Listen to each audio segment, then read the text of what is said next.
Okay, greetings from Adelaide. I'm here with a brand new HoonTV project. Now, unlike the other cars and bikes I've done in the past, this bike belongs to somebody else. Now, this is a 1998 Yamaha R1, so that means that this is 20 years old, and this year is the 20th anniversary of the R1 because this is the first ever one that came out. It's been done up in the past by the previous owner. It's pretty good, but it's been done on the cheap.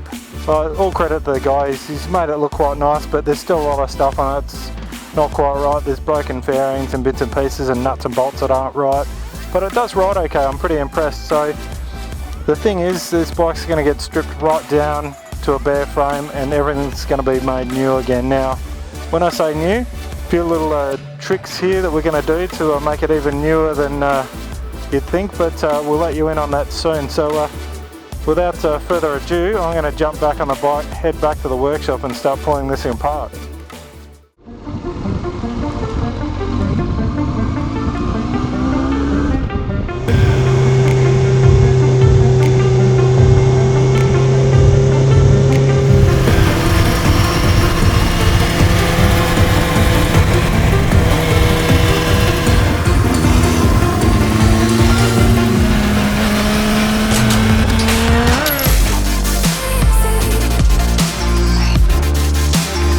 When I said new, I was lucky enough to have a brand new R1 donated as part of the project as a parts donor bike. Trust me when I say it was a bit nerve-wracking at first, but once Tony from Race Bike Service and I got stuck into it, I realised that it's just parts, and these bikes get turned into race bikes all the time.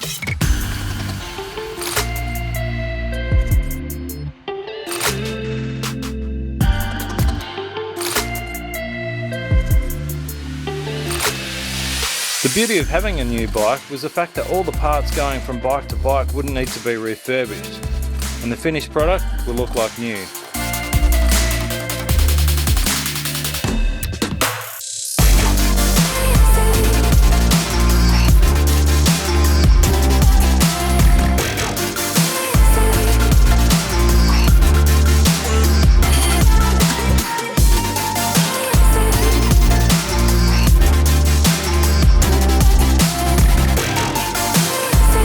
After we finished pulling down the new R1, I then turned to the 98, and it was time to tear that down too.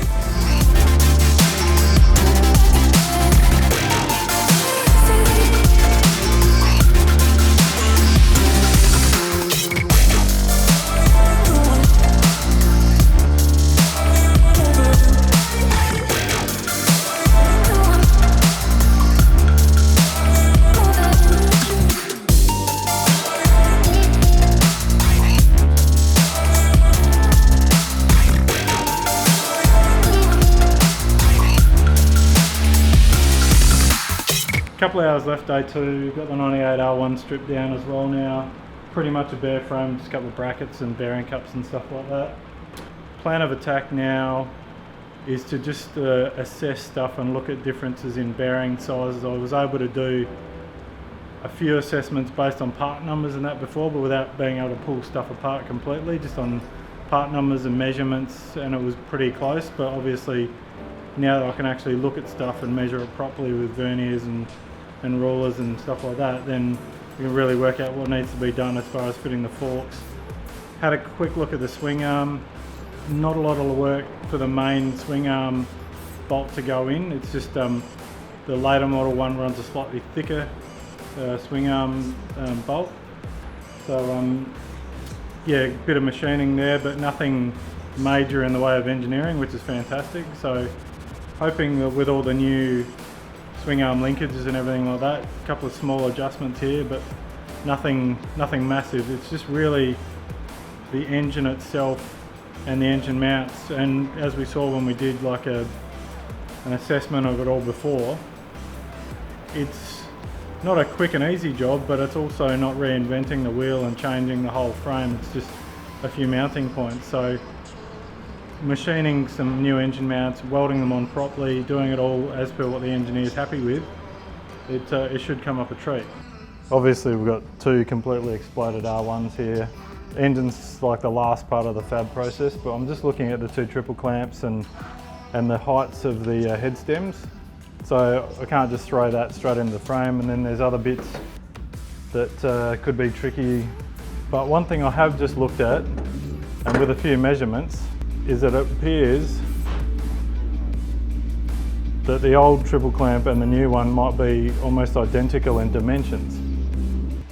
The thing that amazes me, which makes the engineering side of this so much easier, having spoken to the engineer before even pulling anything apart or getting the bikes, was the dimensions and specs of the two bikes are so similar. Like, it's a couple of mil here, 2 kilos I think in overall weight. Even the fork length here is 5 mil different. And that's just an adjustment change anyway. So it's like when they built the bike originally in 1998, they got it right. And then over the years, they've just progressively tweaked it rather than redesigning the whole bike, because the first bike was a great bike. It's just the new one's newer technology and just, you know, later model. So yeah, I'm blown away. It's really cool. Too good to be true. It's awesome. So we've got the brand new fuel filler cap, goes straight into the old tank. Okay, so one of the things with the bike is the conversion of running the old headlights and everything with the new loom. Shouldn't be a big drama.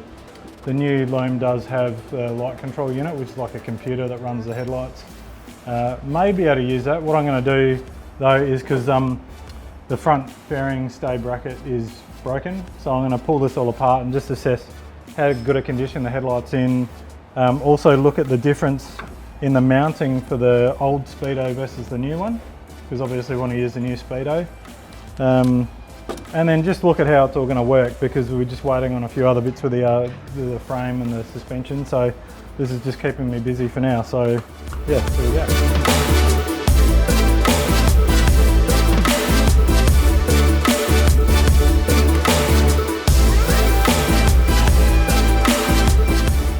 They're going to have these ADR compliant tags on them. We can't just go using aftermarket ones, so those E13s.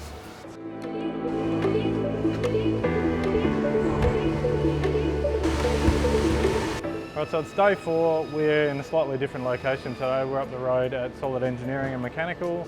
We've got Johnny, who's the machinist. He's going to be helping with just making adjustments to the bushes and stuff like that. There's so many little changes that need to be made to, like, the shock mounts and swing arm and stuff like that. It's quite amazing. There's no major amounts of engineering that have to go into putting the forks and the swing arm in. When it comes to putting the engine in, that's a little bit different, but that's we've already sort of worked out what we want to do there. But we want to pretty much get the bike rolling first, and that way make sure the swing arm's all nice and central, and then line up the engine and the sprocket and all that, and whether or not we have to machine the bush behind the sprocket to move it around. But today's just all about measuring and machining, so we'll get stuck into it and get it happening.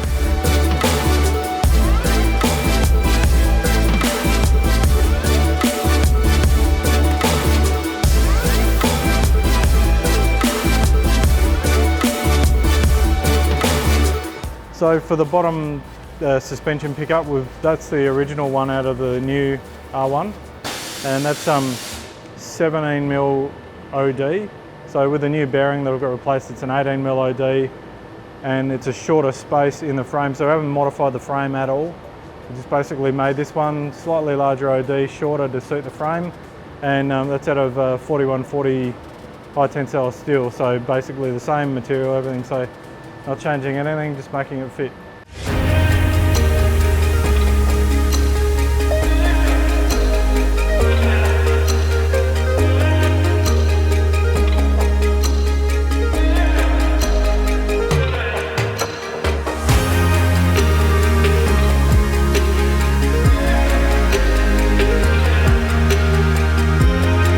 I'm just back here in the workshop now, just looking at the tail light here, because we have been able to get a brand new genuine headlight, genuine mirrors, genuine indicators, because being a full road registered engineered bike, we have to use all the ADR approved lights. We can't use the aftermarket ones. Just trying to track down a new tail light. This one's in pretty good condition, but it's a bit of sort of road wear here from stones hitting it, some scratches and that, and obviously I want the bike to be like brand new again. So fingers crossed we can find one, otherwise we'll have to try polishing this and make it like new again. But yeah, that's one of the aesthetic things at the end. But because the project's not going to take a massive amount of time, I'm just sort of trying to organise stuff like this now so that when we do need it, it's ready to go. Even like yesterday, I was on the phone to the bloke about the fairings.